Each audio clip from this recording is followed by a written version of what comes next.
এখানে ইংরেজি ডিপার্টমেন্ট 12 ব্যাচের স্টুডেন্ট।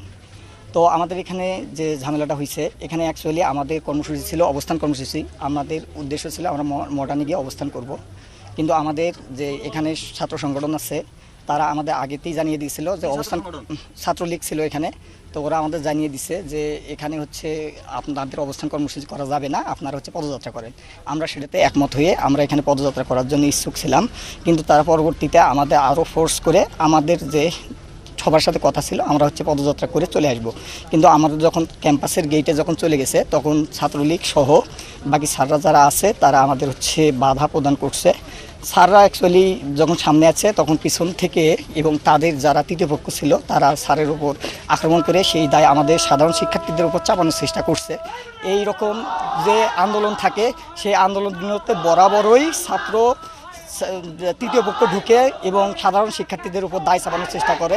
তাই আমি আপনাদেরকে নিশ্চিত করতেছি যে এখানে কিছু করে নাই নাকি? না, এখানে আমাকে ছাত্রলীগের সভাপতি আমাকে চর থাপ্পড় মারছে। এখানে উনি আমাকে নিজে স্টিল আমাকে থাপ্পড় মারছে। এখানে কথা হচ্ছিল আমাদের এখানে গত 9 দিন ধরে এখানে আমরা অনুষ্ঠান করতে সমাবেশ করতেছি। এখানে কোনো প্রকার আমাদের সাধারণ শিক্ষার্থী বিশৃঙ্খলা করে নাই, কিন্তু ওনারা আসার কারণেই এই বিশৃঙ্খলা হয়েছে। এই দায়ভার সাধারণ শিক্ষার্থীদের না।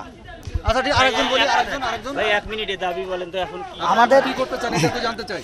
আমাদের দাবি আমরা এখন বর্তমানে এক দফাতে পৌঁছাইছি, সেটা হচ্ছে সকল প্রকার অযৌক্তিক এবং সকল প্রকার অযৌক্তিক কোটাগুলো, বৈষম্যমূলক কোটাগুলোকে দূর করে প্রথম থেকে চতুর্থ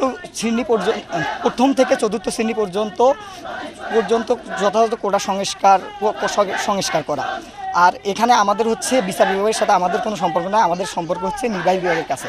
কারণ আপনারা জানেন সংবিধানের 29 নম্বর অনুচ্ছেদে বলা হয়েছে সরকারি চাকরির ক্ষেত্রে সকল নাগরিক সমান সুবিধা ভোগ করবে।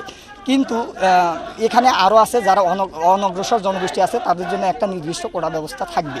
এটা কোটা ব্যবস্থা কিছু সংখ্যক অনগ্রসর জনগোষ্ঠীর জন্য এটা সাংবিধানিক অধিকার, কিন্তু 18-এর পরিবর্তে যেটা করা হয়েছিল এখানে আজকের এই ঘটনায় আপনাদের কি এখানে আমরা সাধারণ শিক্ষার্থীরা আমরা এখানে শঙ্কিত আছি। তো আমরা চাচ্ছি সাধারণ শিক্ষার্থীরা চাচ্ছি যাতে আমাদের এই ব্যাপারে আমাদের পরবর্তীতে কোনো সমস্যা না হয়। কারণ এখানে যে সমস্যাটি হয়েছিল সেই সমস্যাটি আমরা সাধারণ শিক্ষার্থী দায়ী না। এখানে তৃতীয় পক্ষ ঢোকার কারণে তারা বাধা দেওয়ার কারণে এই পরিস্থিতি হয়েছিল। সুতরাং আমরা আশঙ্কা প্রকাশ করতেছি। সুতরাং আমাদের আশঙ্কায় সারা বাংলাদেশের শিক্ষার্থীরা একমত প্রকাশ করবে বলে আমি আশা পোষণ করতেছি। কারণ আরেকজন বলি।